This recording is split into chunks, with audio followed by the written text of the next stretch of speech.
Hello, and welcome to the online faith space created by the South Sound United Methodist Cooperative. I am Pastor Alexa Eisenbarth, and I serve as the Associate Pastor at First Olympia United Methodist Church. This series of videos is going to be on the book entitled Signs and Wonders by Amy Jill Levine. The book talks about a range of miracles performed by Jesus throughout the Gospels and invites us to consider what miracles might mean for us today. Throughout this series, you might be asking yourself logistical questions. How do miracles happen? Do they happen at all? Did they used to happen and just don't happen anymore? What changed? We will not be answering any of those questions outright. Instead, we will devote ourselves to the stories found within the pages of the Bible and within the pages of our own lives, finding places of connection. As United Methodists, we believe that discipleship is worship, devotion, compassion, and justice. So this study will fall into the realm of devotion. We will devote ourselves to these stories. There is a hymn I love entitled Spirit of the Living God, and the refrain goes like this: melt me, mold me, fill me, and use me. This is how we think of devotion.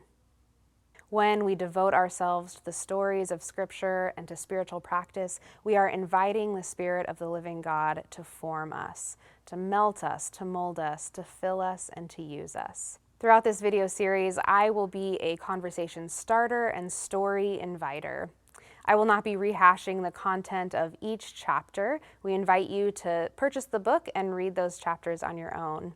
For each chapter, I will be pulling out a theme from that chapter and telling a story from my own life or from the world, and then inviting you to do the same. I also invite you, upon reading the stories of others, to hold those stories with care, to honor them as God's stories, because every story is a God story. I invite you to respond to those stories with questions of curiosity rather than questions of logistics. Questions of curiosity invite relationship, while questions of logistics feel invasive.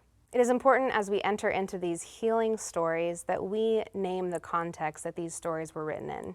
The people in these healing narratives are in first century Palestine, which is an occupied state. The people being healed are occupied politically. There are foreign powers who have occupied their land.